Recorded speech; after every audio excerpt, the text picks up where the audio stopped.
Hail to the victors. The Michigan Wolverines are your 2026 national champions, and the Big Ten drought is finally over.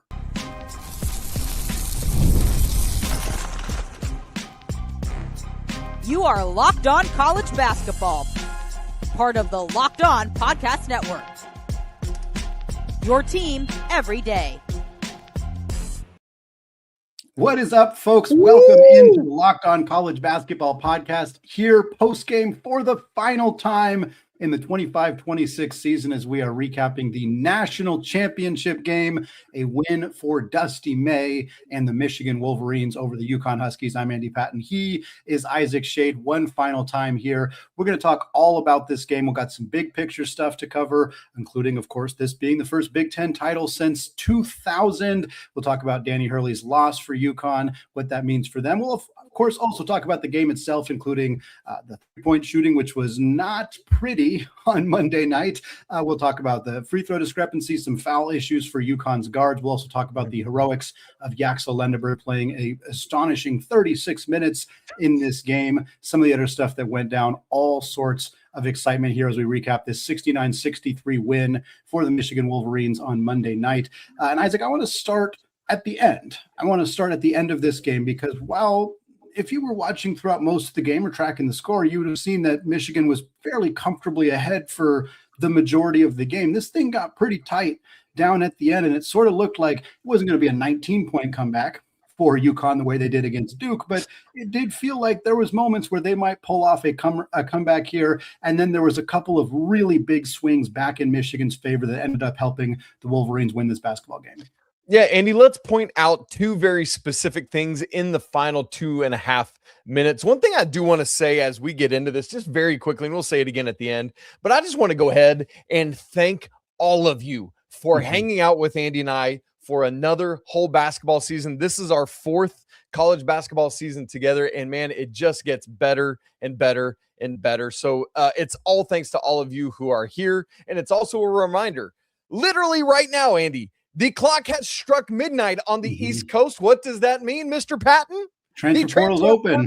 Is open as of right now. And so we're going to be with you all off season long, transfer portal and everything. I just wanted to go ahead and say that right here out of the gate. Andy, these two critical moments. There was a 5-point swing with 2.5 minutes left. Alex Caravan makes a three to cut it to 6 at 62-56. Terrace Reed gets a nice steal. They get a little bit of a run out, but it's one of those where the ball is just bounding out ahead and he can't get to it. He saves it back into solo ball. And I can't remember, forgive me, which Michigan player is right there, but kudos to whomever that was to get back in transition to make it a difficult shot. For ball, he can't complete it. If he does, it's 62-58. Instead, Michigan goes the other way, and Trey McKinney, my X factor in this game, who had a mostly not great shooting night, I will go ahead and tell you, cans a three, and instead of a 4-point game with 1:50 to go, Andy, it is now a 9-point game again for Michigan. That was the first of two, what I thought were swings down the stretch. You know, you can say that Trey McKinney maybe wasn't the X factor, but man, he made half of Michigan's threes in this game. Well, they made one. That would be one. Elliott, they each made one.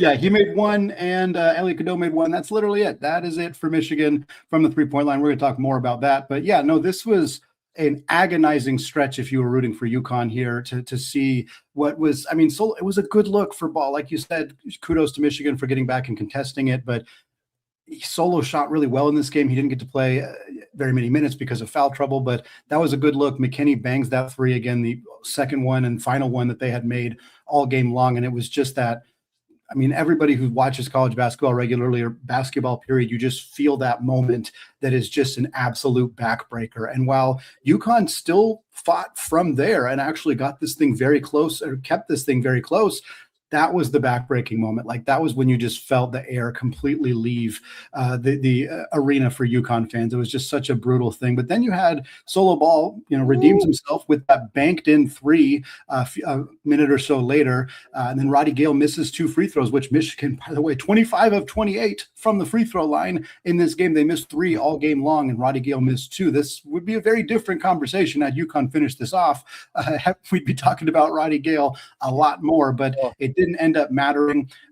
UConn got what I thought was a decent shot, and I want to hear your thoughts on it, Isaac, but it was a fairly deep three from Caravan. But again, UConn was not getting anything around the rim in this game at all. And so they go for the three. It would have been a 1-point game with 17 seconds to go. Caravan hits the front of the rim, doesn't go down.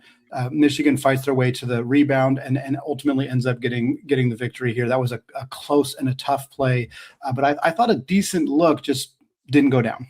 And it was similar, as you said a little bit ago, it wasn't a 19 comeback necessary, 19-point comeback necessary like the Duke game, but that Caravan three, remember, Andy, he hit one, like we all remember the Mullins three. It was the Caravan three that really got that right back in with like 50 seconds to go in that moment. If he hits this one, it's down to 67-66 with 17 seconds to go. In real time, Andy, and you and I talked about this before we got started, I would have liked to see UConn at least probe there to see if they could get a wide open three. Sometimes teams will kind of back off when it gets late like that. And so just to see like what's Michigan going to do at the rim, and maybe you get a nice kick out three, because again, as we've kind of joked about with Alex Caravan a lot down the stretch of the NCAA tournament, that was a really deep three. And it's like, could you get maybe a better look? But Andy, I hear the pushback that you gave, which you just said about, look, they weren't getting any good looks really at the rim either. Everything was really hard. And despite neither team shooting well from three, that was about as good as you're going to get.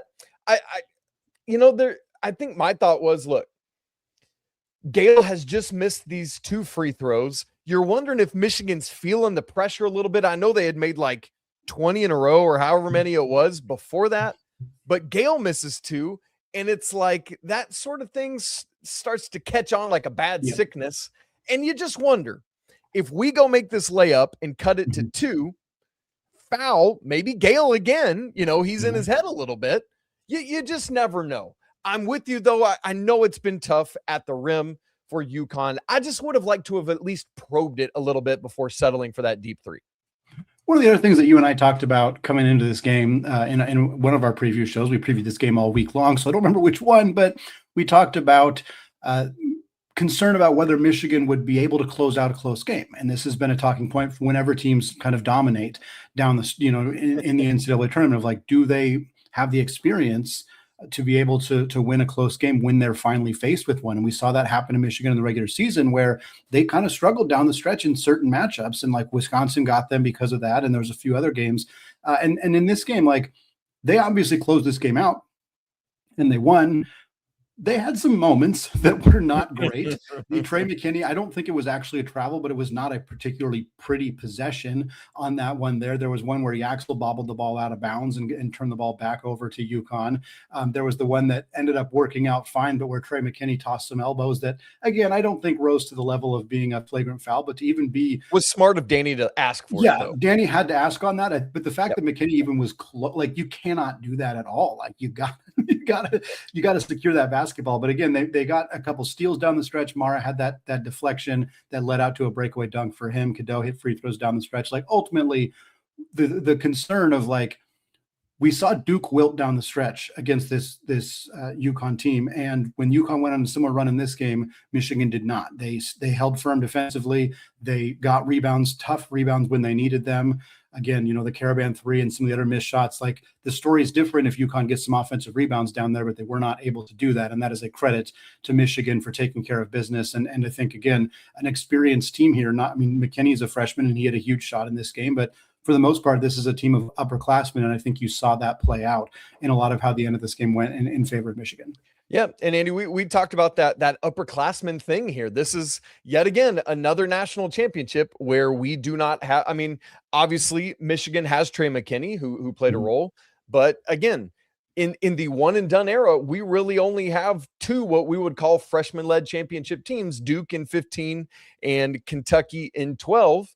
Obviously, we had Syracuse back in 2003, but that was just 3 or so years prior to the one and done era. And so here we go, the upperclassman thing shining out again. Andy, Yaxel Lindeboard. I just, obviously there was all the conversation leading up to today with both he and Solo Ball. They both end up starting this game. Ball isn't able to play very much, and that's, I think, less about his foot issue and more about the foul trouble, which we'll get to in a little bit. But Lendeborg plays 36 minutes, plays the entire first half. And Andy, I got to say, while he was not very effective in the first half, I thought he was able to do some things in the second half. You got to credit LJ Kaysen. He talked about how Kaysen kind of talked to him on the bench. LJ Kaysen, who's sitting there out for the season, not able to play in this game. I thought, that him able to have that conversation in that moment is probably critical for Yaxel's mental state.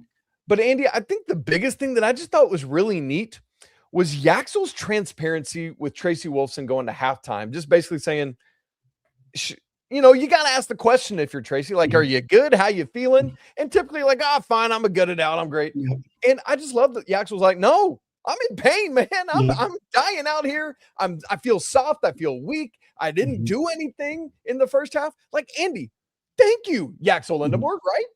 Yeah, no, it was fun to see him be open and honest in that moment. The candor was nice. Yaxel they've been a lot of jokes about him not having a lot of media training, and that has shown through throughout his media in this NCAA tournament, talking about feeling disrespected that Alabama put a freshman on him and various other things. But this was a raw moment of honesty that I thought was nice, just a little refreshing to see.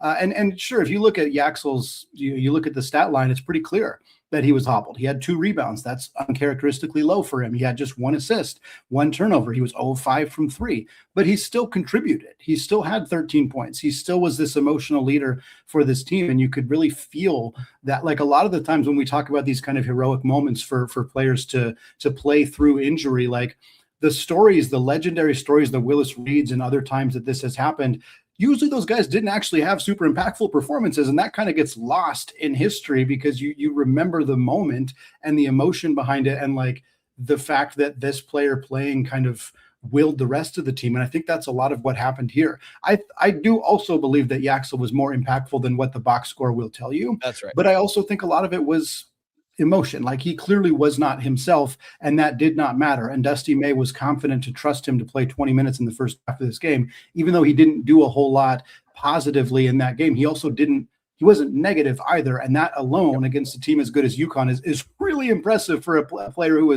looked like he was playing on one leg.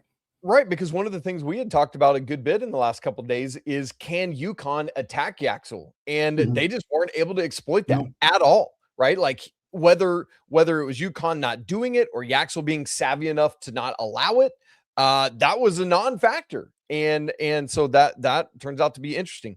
Andy, on the other side of things, quickly before we take our first break here, I think it's got to be something we mention right here in the first segment.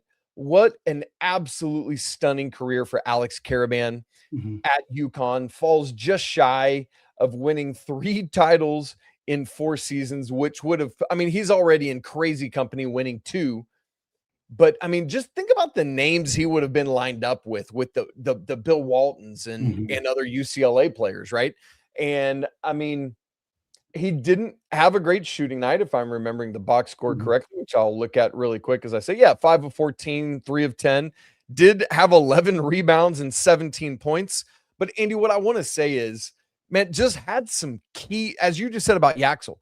I thought AK just had some really nice moments in this game, some savvy moments, some gritty moments, some clearly the veteran moments of like, I am not ready to be done. And I just want to tip my hat to him for having a phenomenal career playing under Danny Hurley.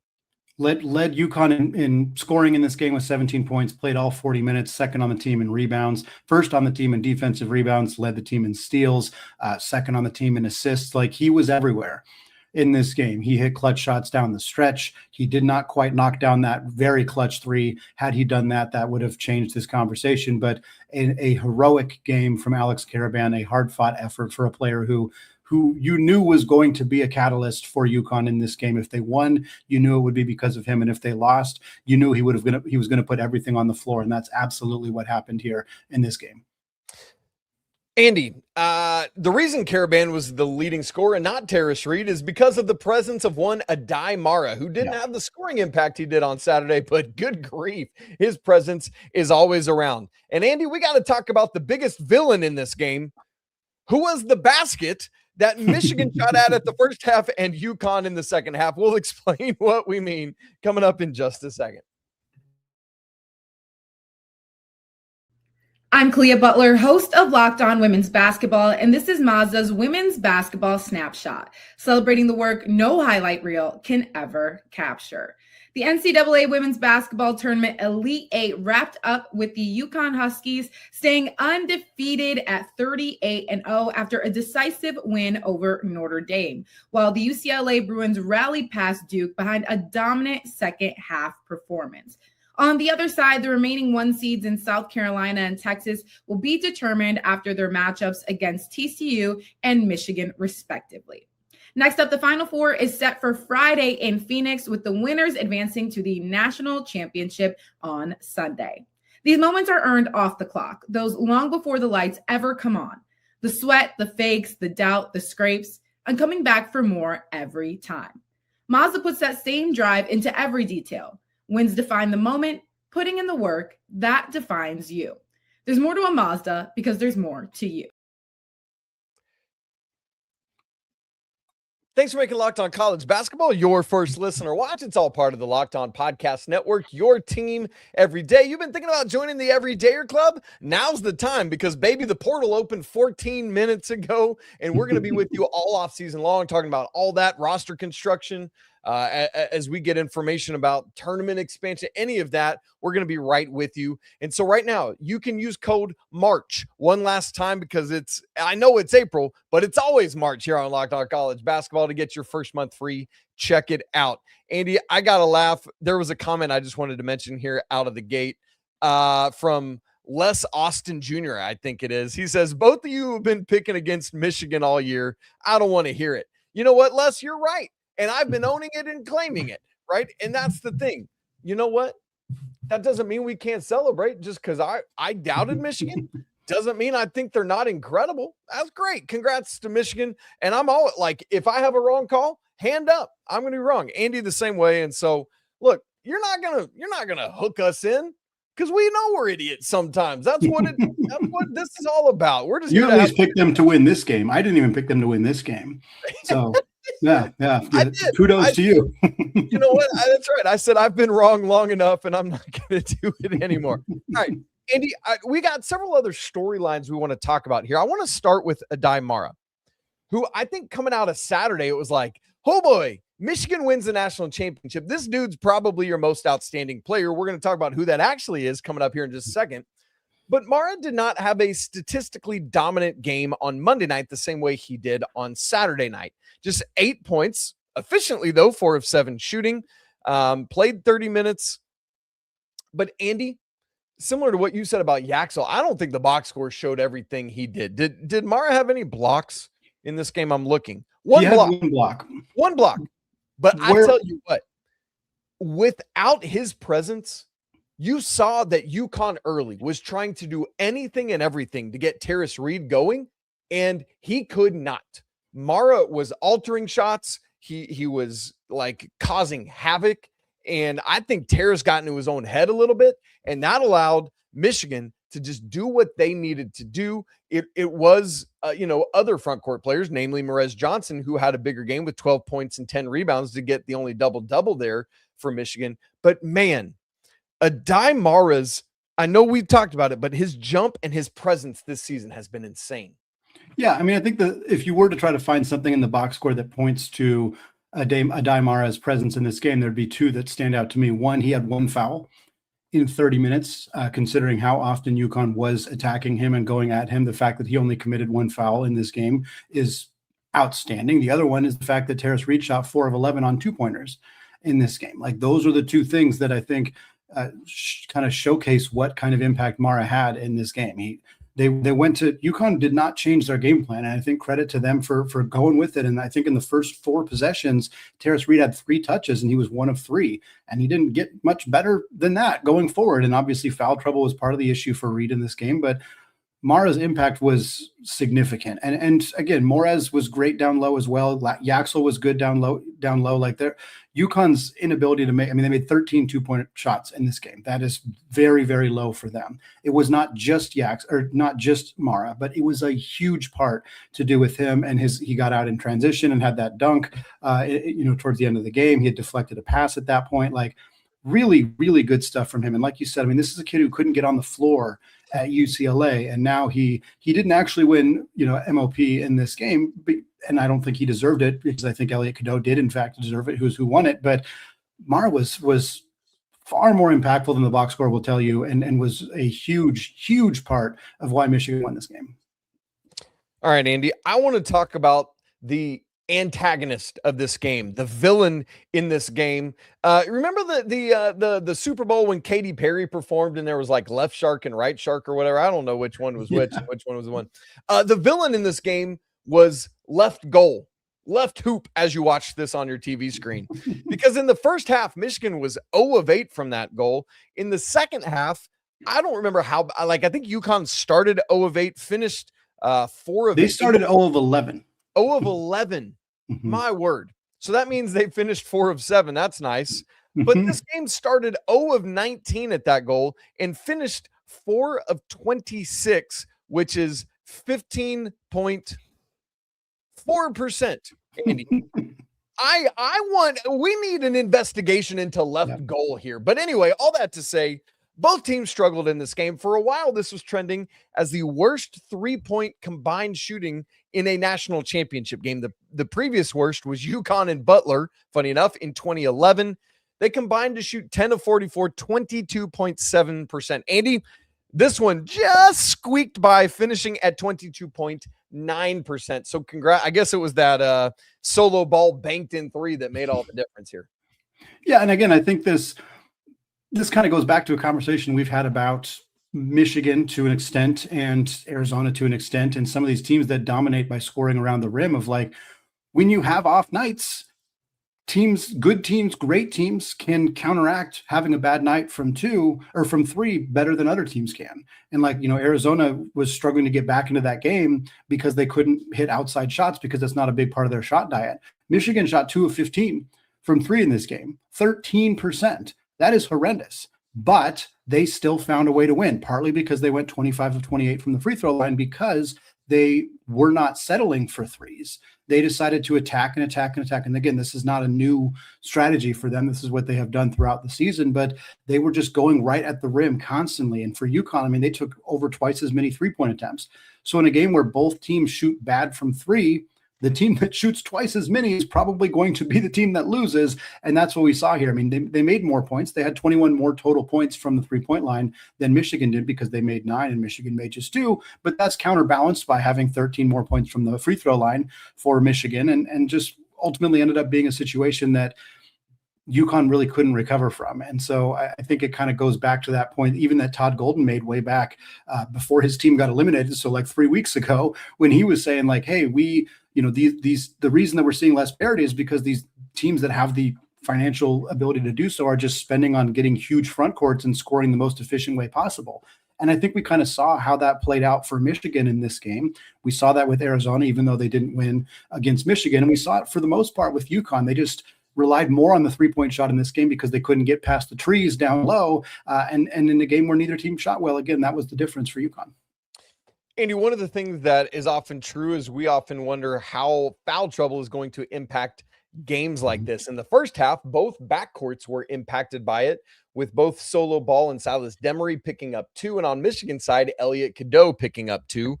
I feared in that moment for Michigan it would be a bigger deal because there's no LJ Kaysen to come off the bench, while, UConn has a little bit more depth there in the backcourt. But Andy, the issues found themselves again early in the second half, and clearly UConn was the team that was more impacted by these fouls. You had Solo Ball picking up his 3rd there early. It was a transition play where he just needed to olay a little bit. His 4th foul, same thing, needed to just let the ball go. Silas Demery picks up his 3rd. And Andy, specific to the ball fouls early in the second half, I'm going to quote the great Jay Billis, who always says, look, you can get points back, but you cannot get those fouls back. I'm not saying UConn wins without the foul trouble to their backcourt, but you had a combined, Andy, 38 minutes from Silas Demery and solo ball in this game. Like, the fact that they were in it at all, given that number, is wild to me. Yeah, I mean, I think you mentioned like the foul trouble in the first half. Like, it's worth noting that Cadeau got his second foul like with a few minutes left in the first half, and Demery and Ball both had 2 fouls with like 12 minutes to go in the first half, and it forced Ball to sit for a huge chunk. It forced both of them to sit for a huge chunk of the first half, and the reason that UConn didn't get absolutely blitzed during that time is because Malachi Smith played really, really well, and he deserves some recognition as well. He played 20 minutes in this game, 6 points, 3 rebounds, 3 assists, a turnover, and a steal. He was really good in this game. He had a pair of offensive rebounds as the smallest guy on the floor. But again, it was too tough for UConn to come back in that first half, and they go into the locker room with both those guys having 2 fouls, and then for Ball to pick up those 2 fouls so early in quick succession in the second half and have 4 fouls with 16 minutes to go. I mean, that was catastrophic for UConn. And again, the fact that it didn't kill them, the fact that he came in and hit that bank 3 and kind of got them back in contention is impressive, but it was a problem all night long for UConn. And again, and people will talk about the foul discrepancy, the free throw discrepancy. I get it. There were certainly times where it felt exhausting, and you look at the foul calls and you see there have been 11 calls on UConn and 4 on Michigan in the first half. But this is how these two teams play. Like, throughout the entire season, UConn, they had committed more fouls than their opponent in every single game like that they've played since like mid-February, I think is what it was. Like, they are constant, that this is what they do. And Michigan is one of the least foul-prone teams in the country. Like, it is, the data kind of indicated this is probably how this game was going to go. And obviously the officials were not perfect. They never are. But I didn't feel like it was, like, again, to go back to our previous conversation, UConn took twice as many threes. If you're going to settle for far more outside shots, of course you are going to take less free throws. That is literally how basketball works. It just is a part of the game. So to me, a credit to Michigan's defense for avoiding fouls in certain situations, but also for UConn. I mean, the fouls by Ball were completely unnecessary, and I think had a huge impact in this game. Demery had some bad ones. There was a questionable call on Terrace Reed on a screen that I thought was like, I don't know, you give a guy a foul right there, but the other foul calls on Reed weren't bad either. Like, it's hard, in this kind of game going up against that size to avoid committing fouls, and ultimately for UConn, because this has been an issue for him all season long, it reared its ugly head here. Andy, just to put some numbers on and rankings on what you said about the fouls, Michigan is 43rd in the nation in fewest fouls committed per game.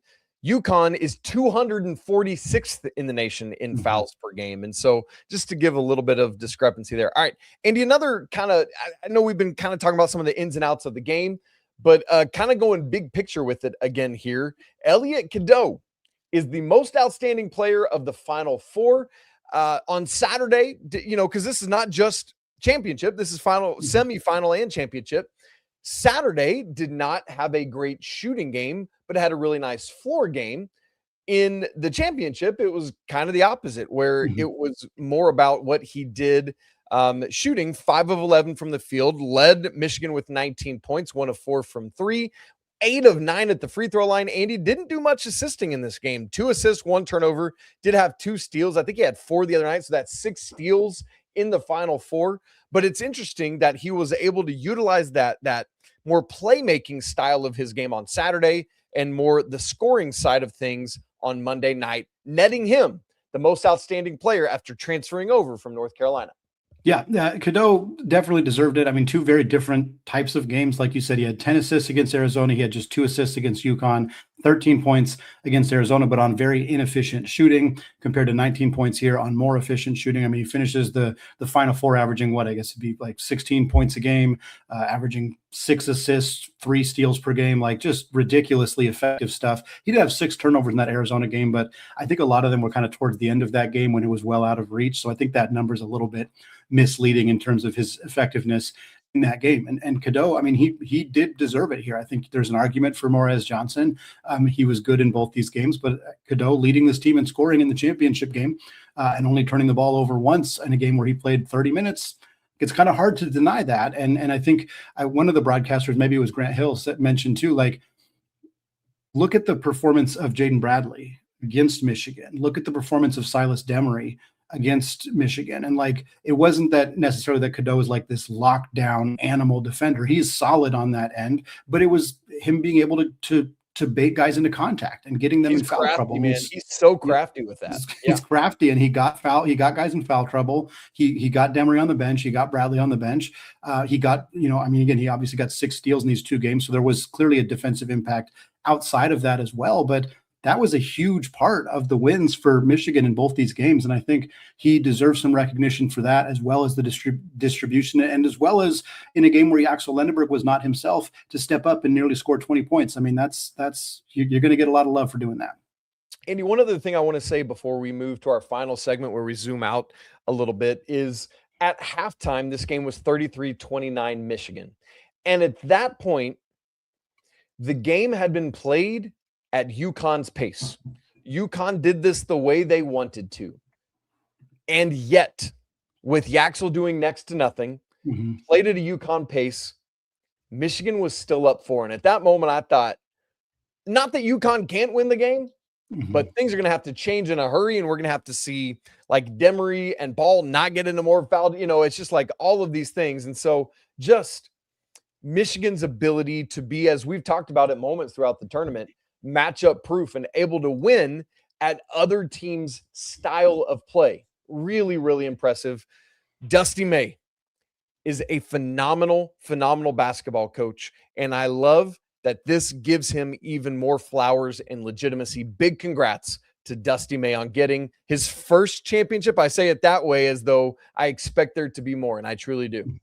Michigan had 0 points off turnovers in the first half. They had 0 made threes. They had 0 fast break points. UConn took all of that away from them. And you're absolutely right. The fact that Michigan was still up at that point was a big concerning red flag for UConn that ultimately they were unable to overcome. And that means, Isaac, that the Big Ten's title drought is officially over. It has been a quarter century since a Big Ten team won a national championship. That streak comes to an end. Michigan also joins rarefied air as a 2-time national champion. We're going to talk about that and some other storylines and big pictures from this game coming up here in just a second.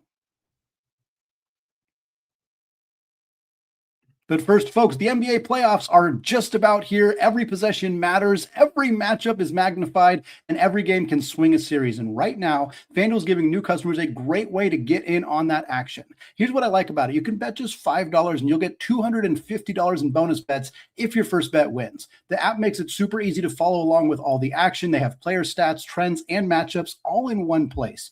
And during the playoffs, that extra insight really matters when you're looking at stars and role players and key moments. And it makes the entire playoff experience more engaging from start to finish. But if you are a college basketball junkie and you're already looking ahead to 2027, again, like Isaac said, the portal's been open for 31 minutes now. There's probably 900 names in there at this point. So if you want to gamble on who you think is going to be that national champion in 2027, FanDuel right now, the early odds favor Duke at plus 700. Michigan as a potential repeat is next at plus 800, followed by Tommy Lloyd in Arizona at plus 1200. So folks, head to FanDuel.com to get started. That's FanDuel. Play your game.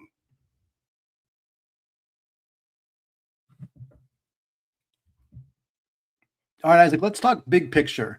Let's do that, Andy. Let's talk big. Let's talk the big storylines here, starting with a conversation that you and I have been having pretty regularly over the last couple of years, notably when Purdue was in the national championship a few years ago and lost to UConn. But the fact that the Big Ten has been titleless for a very, very long time. Tom Izzo led the Spartans to a win back in 2000, and then every year since then, we had not seen a national champion from the Big Ten. And it's not like they didn't have chances, Isaac. They went 0-7 in national championship games between 2001 and 2025 before Michigan finally breaks the drought here on Monday night.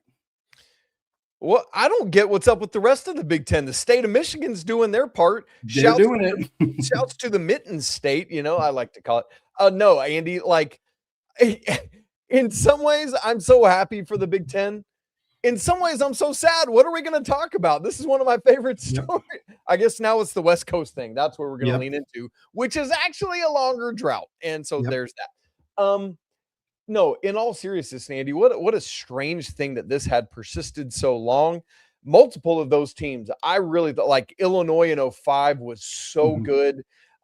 I really thought that Frank Kaminsky, Sam Decker team in 2015 was going to beat Duke after they knocked, because in the Final Four, they beat undefeated Kentucky, right? Am I thinking clearly about that? Like, yes, you're correct. And so, like, some of those, like, didn't expect Purdue to win in 24. That UConn team was a juggernaut. Didn't expect Michigan to beat Villanova in 18. That team was a juggernaut.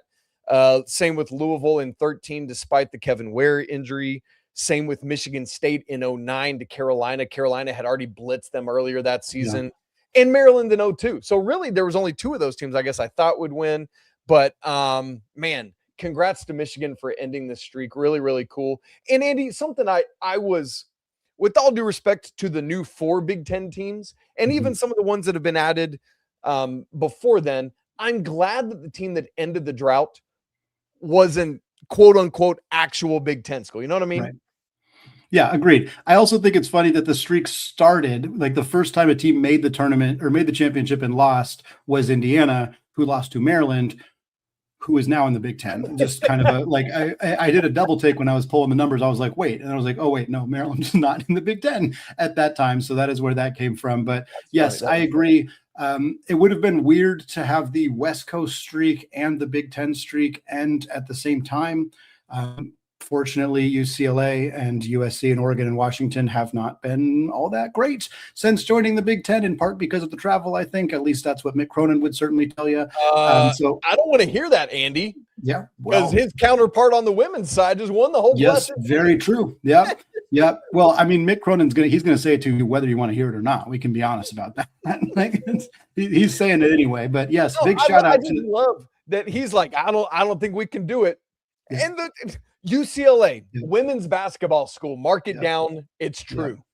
Yeah. And like, not to pick on him because I love John Rothstein, but he like had a tweet at one point in the season when he was like, oh, like the record of the West Coast Big Ten schools playing in the non-Pacific time zone, which is very bad. I don't know the numbers off the top of my head, but they have really struggled. And he said, no West Coast Big Ten team is going to win a championship or a Big Ten tournament because of this. And it was like, hey, it has already happened on the women's side. Like they're going through the same travel that's happening on the men's side. Like it is not a different sport. It is not a different travel schedule. They're still doing it. And at that time, UCLA hadn't won the actual national championship, but they did on Sunday, defeating South Carolina. So yeah, big shout out to the Big Ten for getting a couple of wins here. And yes, it was a non-legacy Big Ten school in UCLA that did it, but certainly proving that narrative is not maybe not something that Mick Cronin can keep leaning on. Although again, he's going to. Andy, good stuff. Okay, next, Michigan. It is now their second title. They won their other one back in 1989 when I was all of 5 years old. How old were you in 1989, Andy? Not even a thing. Don't say it. Don't say it. I'm so mad at you. And so you knew the answer. You knew it. I know. I did it on purpose. Okay, look. Michigan. It'd be pretty funny if this is when you were learning how old I was for the first time. We've been doing this for 4 years, my friend. That would be hilarious. Michigan becomes the 16th school to win multiple national championships. They're the first team to join this prestigious club since Villanova in 2016, who did it then. And Andy, that's a great moment, as always, to think about, as you said the other day, Glenn Rice. That's right. I think for Michigan to get to their second championship, to get an opportunity to join this club. I mean, 16 teams have done this. It is not, as much as we talk about parity or the lack of parity or whatever, like 16 teams have won more than one championship. It is not a company that you see join very often. And I was surprised to find out that it hasn't been joined in a decade since Villanova did it. But obviously you look back and UConn's won a handful in that time. Florida's won in that time. Baylor and Virginia had one in that time, but it was the first one for both of them. So yeah, a pretty cool club for Michigan to be in. It took them a long time, a literal lifetime for me, not quite a lifetime for you to get there, but very impressive for Michigan. I think you're right in the point that you made earlier that this is probably not it for them. Dusty May, he's not going anywhere. They have a ton of resources. I expect this team to be back contending for more national championships as soon as next year. And they're going to probably do it with a pretty new look team because that's what they did this time. Another storyline here for Michigan. They won this championship for the first time in NCAA tournament history with all 5 of their starters having transferred in to Michigan. And I want to be clear, they were not all new this year.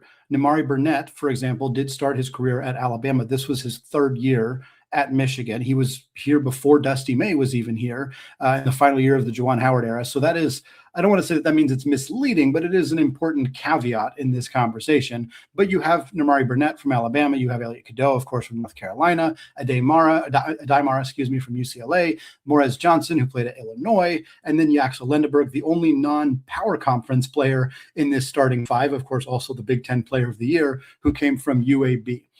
And like we said, this may not be Michigan's last championship, but I can also tell you pretty confidently it's probably not the last time that we are going to see a team win the NCAA tournament championship who has a starting lineup of all 5 transfers, because that is the era that we are in. Dude, I completely agree with that sentiment.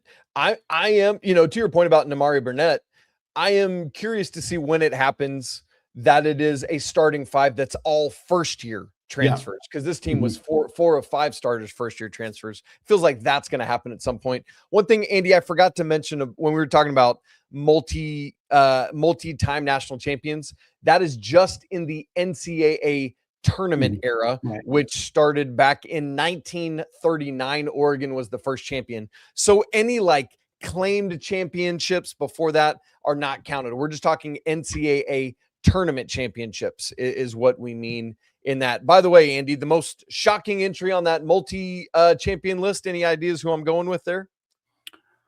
No. The Dons. Yes, of course.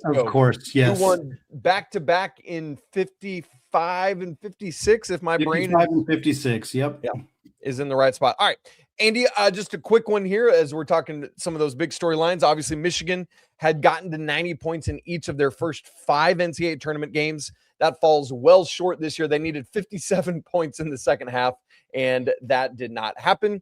Also, the first game they did not win by 13 or more points. First game they didn't win by double digits, but still won by 6. But that lets UConn in 2024 stand alone as the only team that's done it by getting to win every game by 14 points and an average margin of victory of 23-3. Andy, a ridiculous run for Danny Hurley's second championship. And speaking of Danny Hurley, Andy, this is the first time he loses in the Sweet 16 or later. Had been perfect in his career so far. Of course, this is only the third time he had been to the Sweet 16 or later, but in all 3 of those, he won in 23, he won in 24, and he won the first 3 games of the Sweet 16 or later. So still ain't too shabby to be 11-1 all time in your career in the Sweet 16 or later.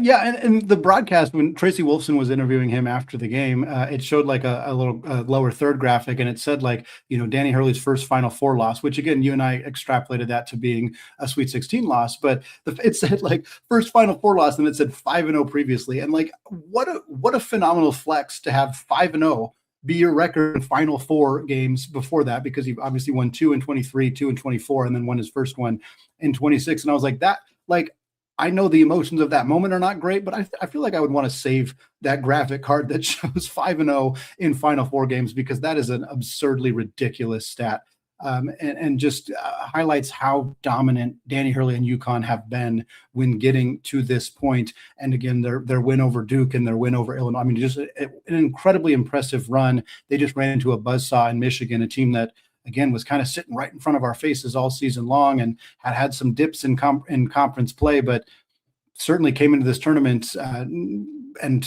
absolutely ran train through everybody. What an incredible accomplishment for them to get this thing done. Man, massive congrats to the Wolverines, the Maize and Blue.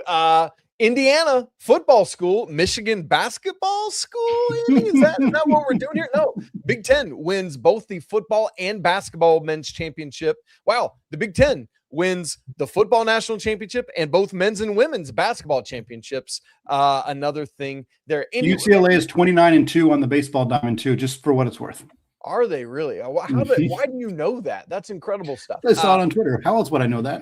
Okay, there you go. Andy, one other thing I want to mention. This happened while we had already started recording, but I know that Danny Hurley has a lot of haters. I know that his kind of, whatever, rubs some people the wrong way. You and I have recently talked about, we're kind of here for it. You found yourself around on it. Yeah. What I loved is that UConn stayed on the floor, waited for Michigan to finish celebrating and took the time to shake their hands. I saw a video of Danny Hurley looking way up at Adai, kind of doing the thing where he pats his chest and just saying kind words to him. And it just, like, say what you will about Danny Hurley. This dude loves basketball, respects the game, respects his opposition and his competitors. Clear, did you did you see the video, the interview that he and Dusty May did together? Yes. Oh, it was, yes, they touched foreheads. It's just like okay, like I know he's a villain to some people, but this dude is so good for college basketball, whether he's playing the villain that you hate or whether it's just because he loves this game that we follow so much. Like, I am grateful for both of these coaches who are great ambassadors for our game, a worthy and fitting national championship game. Andy, what a way to go out. Incredible. A fantastic game. Sad the season is over. Yes. Always feel that. It's always a little bit of a whiplash for us when our teams exit and all of a sudden we're in off-season mode. And then unfortunately for the last 4 years, our teams have exited before we've gotten to the national championship game. So we're still in season mode and off-season mode. Now we finally transition into off-season mode, but it's always a bittersweet moment. It was a phenomenal season, another fun one to cover with you, my friend, and already looking forward to the start of the 26-27 season. Let's go. That means it's going to be time for way too early top 25 soon. I can't wait for, oh, wow, Andy, I don't know if this is true. Melinda Dolphin is saying in the chat that Dusty May thanked all the coaches who coached his players. So I'm assuming Melinda means like, as we think about all those transfers, like thanking Mick Cronin for coaching Adai, thanking Brad Underwood, thanking Hubert Davis, et cetera, like that. If that really happened, that's crazy cool, man. That is a testament also to the transfer portal era that we're in. All right, Andy, we're going to be right back at it on Wednesday's show because there's always more college basketball to talk about. I can't wait. We're going to take the quickest of breaths and get right back to it. And I hope, Andy hopes, that you all stay with us all off season long. We're going to have a lot of fun. We're going to do live shows. We'll do drafts. It's going to be electric and so much fun. One last time on the 25-26 season, though. By the way, subscribe to the show, video and audio. Join the Locked On College Basketball Discord. But one last time, apologies to the lawyer family. Let's go Wild Popes. Shouts to the McBruins. Man, I'm getting like emotional, Andy, as we wrap up the season. And until next time, peace.